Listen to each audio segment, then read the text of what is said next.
N V, jealousy, ईर्ष्या ये हम सब के अंदर होती है। हम में से शायद ही कोई ऐसा इंसान हो जिसके अंदर कभी ये चीज़ ना रही हो कि हमें किसी को बढ़ते देख के ऐसा ना लगा हो कि वहाँ पे हम क्यों नहीं हैं।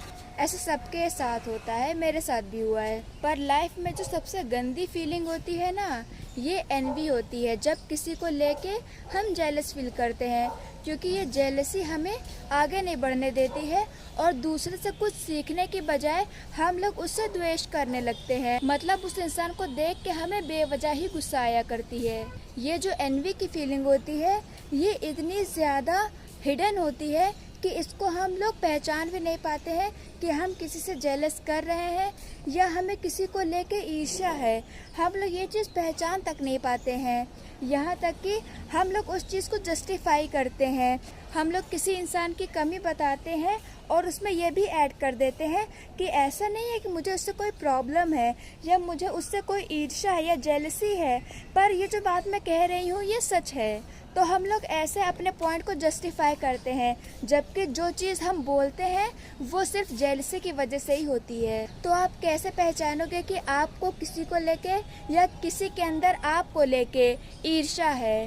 तो इसको पहचानने का सिंपल सा तरीका ये है कि देखिए, जब भी किसी की कोई तारीफ़ कर रहा हो या आपकी कोई तारीफ़ कर रहा हो और उसमें जब कोई लेकिन शब्द लगा देता है कि उसकी किसी ने बहुत तारीफ़ करी कि अरे ये तो पढ़ने में बहुत अच्छा है, ये तो बहुत अच्छा आर्टिस्ट है। अगर ऐसे किसी की तारीफ़ चल रही है पर उसमें किसी ने सारी बात सुनी पर उसमें एक शब्द जोड़ दिया लेकिन, फिर उसकी एक कमी ऐड करी, तो समझ लीजिए कि उसे ईर्ष्या है आपसे या आपको ईर्ष्या है उस पर्सन से, अगर आप ऐसा करते हैं तो।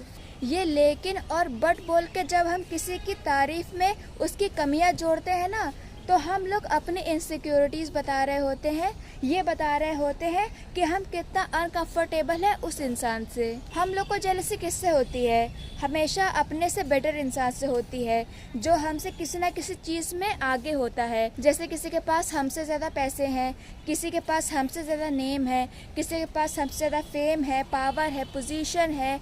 ये सब चीज़ें जिसके पास हमसे ज़्यादा हैं, हमें उससे ईर्ष्या होती है। आप खुद ये सोचिए, क्या हमें कभी ऐसे इंसान से ईर्ष्या होती है कि जो हमसे कम हो?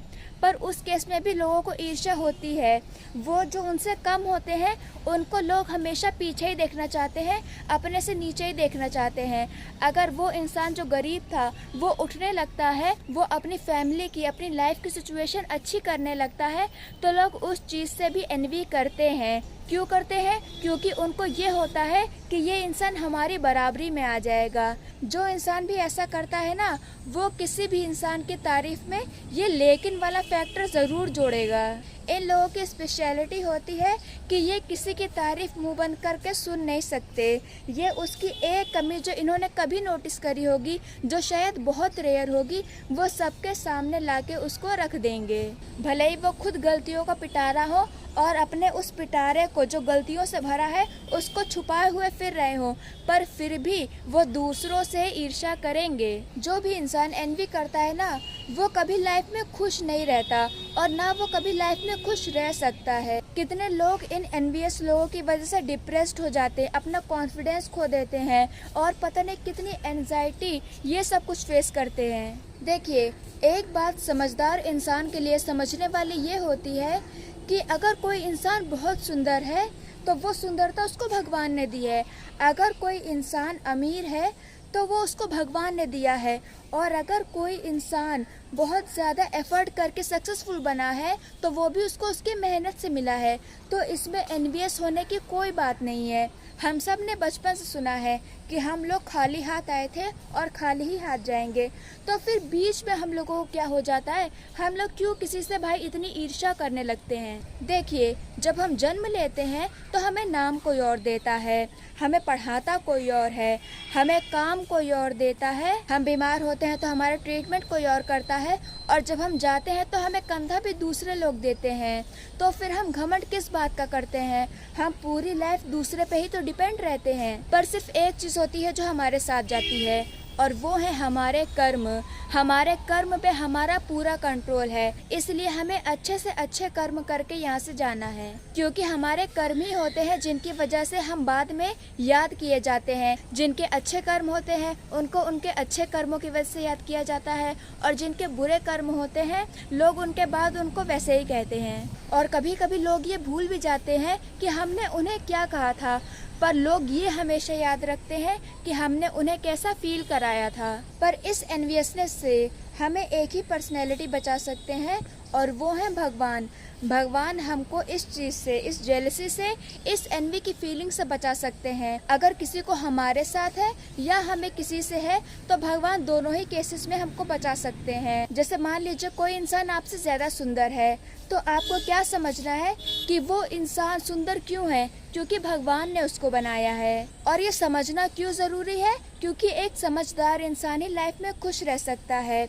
और अगर आप किसी से ज़्यादा सुंदर हो तो फिर आपको इस बात का घमंड नहीं करना कि आप दूसरों को बुरा भला कहो या दूसरों को खुद से कम समझो। ऐसा नहीं करना। आपको ये भगवान की कृपा समझनी है कि भगवान ने मुझे इतना सुंदर बनाया है, ये भगवान की कृपा है, क्योंकि भगवान तो बहुत सुंदर है और हम लोग खाली उसका एक अंश मात्र हैं, या शायद वो भी नहीं है। तो जब इस तरह आप अपनी हर चीज़ के बीच में भगवान को ले आओगे ना, तो जो उस चीज़ से आपको नेगेटिविटी इफ़ेक्ट करेगी, वो नेगेटिविटी आपको इफ़ेक्ट नहीं कर पाएगी। और जिस भी चीज़ में जब भगवान एंटर कर जाते हैं ना, तो वो चीज़ परमानेंट हो जाती है। हम उतना उस चीज़ के ईगो से बचे रहते हैं, उस चीज़ के निगेटिव इफ़ेक्ट से बचे रहते हैं। तो एक तो ये तरीका हुआ एनवियसनेस से बचने का, और दूसरा तरीका ये है कि हमें जिससे भी ईर्ष्या होती है उसकी हमें तारीफ़ करनी चाहिए, क्योंकि हम जिससे भी जेलसी रखते हैं ना, उसकी तारीफ़ करना हमारे लिए बहुत ज़्यादा मुश्किल हो जाता है। मतलब उसकी तारीफ़ के लिए हमारे मुंह से शब्द ही नहीं निकलते हैं। तो उसको हमें अप्रिशिएट करना है, उस इंसान को, उसमें अच्छाई देखनी है और उस अच्छाई को उसको बोलना है और लोगों से उसकी तारीफ़ करनी है। इससे जो हमारी एनवियसनेस की भावना होती है ना, वो कम हो जाती है। एनवियसनेस के क्या क्या नुकसान हैं? तो सबसे पहला नुकसान तो हमारा ये होता है कि हमारा जो दिल होता है वो एकदम पत्थर का हो जाता है। हम किसी को इतना बुरा बोल डालते हैं कि हमें बिल्कुल भी ये चीज़ नहीं लगती कि सामने वाले को हर्ट हो सकता है। तो ऐसा इंसान जो दूसरे से एनवी रखता है, उसका दिल पत्थर का हो जाता है। दूसरी चीज़ जो होती है वो ये होती है, जो उसकी इंटेलिजेंस होती है वो चली जाती है। मतलब वो लाइफ में बड़ी पिक्चर को नहीं देख पाता, वो छोटी सी पिक्चर में, अपनी इसी छोटी सी दुनिया में उलझ के रह जाता है और लाइफ में आगे ग्रोथ को नहीं पा पाता। तीसरी चीज़ है कि उस इंसान की एनर्जी लॉस होती है। वो अपने काम पे जो उसको करना चाहिए उस पे फोकस ना करके वो किसी से इतनी जेलसी करता रहता है कि वो इंसान कूदता रहता है। उस इंसान को देख के उसकी तारीफ क्यों हो रही है, वो आगे क्यों बढ़ रहा है, ये सब देख देख के वो इंसान कूदता रहता है। और चौथा नुकसान ये होता है कि अगर आप स्पिरिचुअल लाइफ में हैं और स्पिरिचुअलिटी प्रैक्टिस करते हैं तो उसमें भी आपकी ग्रोथ रुक जाती है।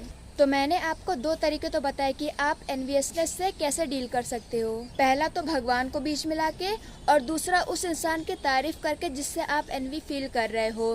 पर इसके लिए सबसे इम्पोर्टेंट बात यह है कि आपको सच्चाई से एक्सेप्ट करना होगा कि हाँ, आप इस इंसान के लिए जेलसी रखते हो। और इस एनवी की फीलिंग को ख़त्म करने के लिए हमें बहुत कुछ सहना पड़ता है अंदर से, क्योंकि हम बहुत अनकंफर्टेबल हो जाते हैं, क्योंकि ये चीज़ बिल्कुल हमारे बिहेवियर के अपोजिट होती है कि हमें उस इंसान की तारीफ़ करनी है और उसके बारे में अच्छा सोचना है। इसलिए हम लोग बहुत अनकंफर्टेबल हो जाते हैं, पर फिर भी हमें ये चीज़ करनी है, दूसरे में अच्छा देखना है।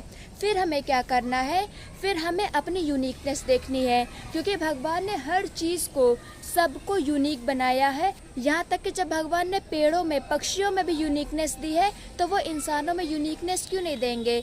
इसलिए भगवान ने हम सब में भी कुछ ना कुछ यूनिकनेस ज़रूर दी है और हमें अपनी उसी यूनिकनेस को पहचानना है। और जब हम खुद को दूसरे से कंपेयर करते हैं तो ये भगवान की जो क्रिएशन है उसकी इंसल्ट होता है, अपनी इंसल्ट होता है। इसलिए हमें कभी खुद को किसी से कंपेयर नहीं करना चाहिए, क्योंकि हम अपने तरह स्पेशल है और यूनिक है, और दूसरा अपनी तरह स्पेशल और यूनिक है। देखिए, जब भी आप अपने गोल के लिए काम करेंगे ना, तो कुछ लोग ऐसे होंगे जो आपकी बहुत तारीफ़ करेंगे और कुछ लोग होंगे जो आपको बहुत बुरा भला कहेंगे, पर आपको दोनों की बात पे ही ध्यान नहीं देना है।